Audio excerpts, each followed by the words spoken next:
بسم اللہ الرحمن الرحیم۔ قارون حضرت موسیٰ علیہ السلام کے چچا یاسر کا بیٹا تھا۔ بہت ہی شکیل اور خوبصورت آدمی تھا، اسی لیے لوگ اس کے حسن و جمال سے متاثر ہو کر اس کو منور کہا کرتے تھے۔ اس کے ساتھ ساتھ اس میں یہ کمال بھی تھا کہ وہ بنی اسرائیل میں تورات کا بہت بڑا عالم اور بہت ہی ملنسار و با اخلاق انسان تھا، اور لوگ اس کا بہت ہی ادب و احترام کرتے تھے۔ قارون حضرت موسیٰ علیہ السلام کی صحبت میں رہ کر تورات کے علم سے مالا مال ہوا۔ قارون لوگوں کے ساتھ بہت اچھا حسن و سلوک کرتا تھا، جس کی وجہ سے لوگ بھی قارون کی دل و جان سے عزت کرتے تھے۔ قارون نے حضرت موسیٰ علیہ السلام سے علم کیمیا بھی سیکھا اور ایسا ماہر ہو گیا کہ رام کو چاندی اور تانبے کو سونا بنا لیتا۔ قارون نے بے شمار دولت کمائی۔ دولت کے ساتھ ساتھ اللہ پاک نے اسے عزت بھی خوب دی۔ ہر ہفتے کے آخری دن قارون بڑی شان و شوکت کے ساتھ چاندی کا لباس اور سونے کے جوتے اور ہیرے جواہرات سے سجا ہار پہن کر بے شمار گھوڑوں اور لونڈیوں کے ساتھ اپنے محل سے باہر نکلا کرتا تھا۔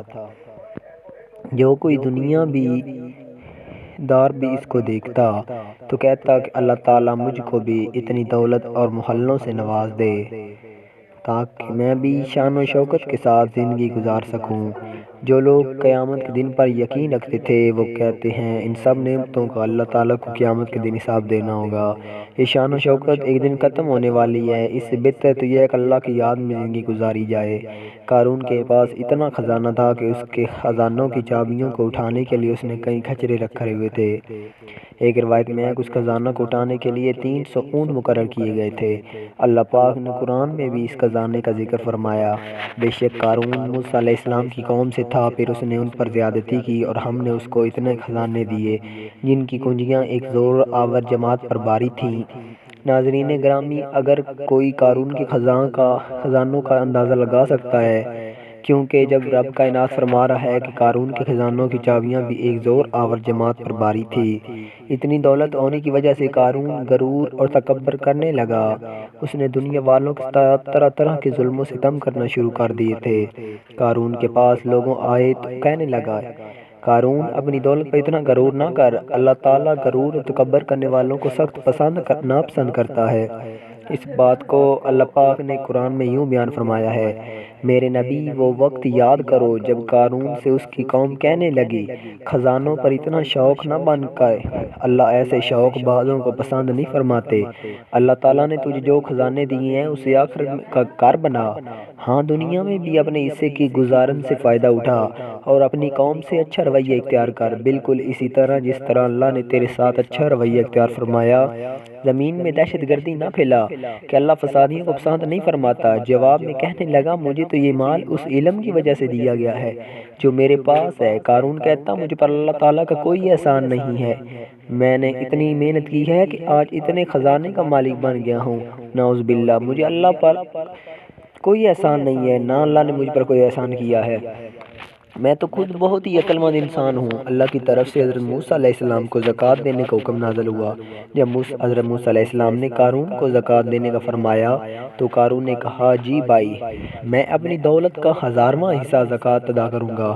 جب اس نے اپنے سارے خزانے کی زکوٰۃ کا اندازہ لگایا تو وہ بہت زیادہ تعداد بن گئی، تو اس کے دل میں لالچ آیا تو اس نے زکوٰۃ دینے سے انکار کرتے ہوئے بنی اسرائیل کو کہا، حضرت موسیٰ علیہ السلام کی کسی بات پر یقین مت کرنا، وہ تمہاری دولت کو زکوٰۃ کے بہانے کم کرنا چاہتے ہیں۔ قارون نے حضرت بنی اسرائیل کے لوگوں کو حضرت موسیٰ علیہ السلام کے خلاف کرنے کے لیے ایک چال چلی۔ اس نے ایک عورت کو بے شمار دولت دی تاکہ حضرت موسیٰ علیہ السلام پر بدکاری کا الزام لگا دو کہ حضرت موسیٰ علیہ السلام نے میرے ساتھ بدکاری کی ہے۔ قارون نے بنی اسرائیل کو اکٹھا کیا اور حضرت موسیٰ علیہ السلام کے پاس کہنے لگا، اے موسیٰ علیہ السلام، بنی اسرائیل کے لوگوں کو واضح نصیحت فرمائیں تاکہ وہ اللہ تعالیٰ کی طرف متوجہ ہو جائیں۔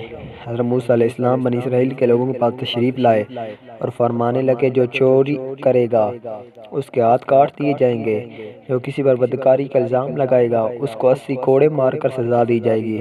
اگر کوئی شادی شدہ بندہ زنا کرے گا اس کی سزا 10 کوڑے مقرر فرمائی، اور غیر شادی شدہ زنا کرے تو اس کو اتنا مارو کہ وہ اسی جگہ مر جائے۔ قارون کہنے لگا، اے موسیٰ علیہ السلام، یہ سزائیں کس کس کے لیے ہیں؟ حضرت موسیٰ فرمانے لگے، قارون، یہ سب کے لیے مقرر ہے، چاہیے میں ہی کیوں نہ ہوں۔ قارون کہنے لگا کہ بنی اسرائیل کے لوگوں نے آپ پہ الزام عائد کیا ہے کہ آپ نے جب اس عورت کو سامنے لایا گیا تو حضرت موسیٰ علیہ السلام فرمانے لگے، تجھے اس خدا کی قسم ہے جس نے بنی اسرائیل کے لیے اس دریا کو جاری کیا ہے، اس دریا میں بنی اسرائیل کے لیے راستے بنائے ہیں جس خدا نے تورات نازل فرمائی ہے، تجھ کو اس ذات کی قسم ہے کہ سچ سچ بتاؤ کہ یہ الزام لگانے کا کس نے کہا ہے؟ اس عورت نے کہا، مجھے خدا کی قسم، قارون نے مجھے بے شمار دولت کی لالچ دی ہے کہ میں سب کے سامنے حضرت موسیٰ علیہ السلام پر یہ الزام لگاؤں، اس وجہ سے حضرت موسیٰ علیہ السلام بنی اسرائیل کے سامنے ذلیل و خوار ہو جائیں گے۔ اس عورت کی بات سنتے حضرت موسیٰ علیہ السلام نے اللہ کا شکر ادا کیا۔ حضرت موسیٰ علیہ السلام نے خدا سے دعا کی، اے اللہ تعالیٰ، قارون پر سخت عذاب نازل فرما دے، قارون تیرا نام شکر بندہ ہے۔ اللہ تعالیٰ نے حضرت موسیٰ علیہ السلام پر وحی نازل فرمائی، میں نے زمین کو تیری فرما برداری کا حکم دے رکھا ہے، آپ جو چاہیے زمین کو حکم دیں۔ حضرت موسیٰ علیہ السلام نے قارون سے پوچھا، تم نے یہ سب کیوں کیا ہے؟ قارون نے جواب دیتے ہوئے کہا، اے موسیٰ علیہ السلام، اگر اللہ تعالیٰ نے تجھ کو نبوت عطا کی ہے تو میرے پاس بھی دولت کی کوئی کمی نہیں ہے، اگر آپ چاہیے تو مجھ کو بد دعا دے سکتے ہیں اور میں بھی آپ کو بد دعا دوں گا۔ حضرت موسیٰ علیہ السلام نے فرمایا، بتا، پہلے تو مجھے بد دعا دے گا کہ میں اللہ تعالیٰ سے تیرے عذاب کی دعا کروں۔ قارون کہنے لگا کہ پہلے میں تجھے بد دعا دیتا ہوں۔ قارون نے حضرت موسیٰ علیہ السلام کو بد دعا دی تو حضرت موسیٰ علیہ السلام کو کچھ نہ ہوا۔ پھر حضرت موسیٰ علیہ السلام نے بنی اسرائیل کو فرمایا، اے بنی اسرائیل، جو قارون کے ساتھ ہے وہ قارون کے ساتھ جا کر کھڑا ہو جائے، اور جو میرا ساتھی ہے وہ میرا ساتھ آ کر کھڑا ہو جائے۔ حضرت موسیٰ علیہ السلام کا یہ حکم سن کر 2 آدمیوں نے قارون کا ساتھ دینے کو مناسب سمجھا۔ جب 2 آدمی قارون کے ساتھ جا کر کھڑے ہو گئے تو حضرت موسیٰ علیہ السلام نے زمین کو حکم دیا، قارون کو اپنے اندر ڈس لے، تو زمین نے اس کو اپنے اندر ڈس لیا۔ جب قارون نے یہ صورتحال دیکھی تو حضرت موسیٰ علیہ السلام کو رشتہ داری کے واسطے دینے پر شروع کر دیا۔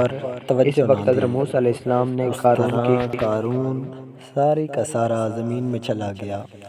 جب 2 آدمیوں نے قارون کا ساتھ دیا تھا وہ کہنے لگے کہ حضرت موسیٰ علیہ السلام نے قارون کو زمین میں اس لیے دفن کیا ہے کہ اس کے سارے خزانوں پر قبضہ کر لوں۔ ان کی زبانوں سے یہ الفاظ سن کر موسیٰ علیہ السلام نے زمین کو حکم دیا، قارون کے سارے خزانوں کو بھی اپنے اندر دفن کر لے۔ زمین نے حضرت موسیٰ علیہ السلام کے حکم کی تعمیل کی۔ اللہ سے دعا ہے کہ اللہ ہم کو نیک کام کرنے کی توفیق عطا فرمائے، آمین ثم آمین۔ پلیز سبسکرائب مائی چینل پٹی وائس۔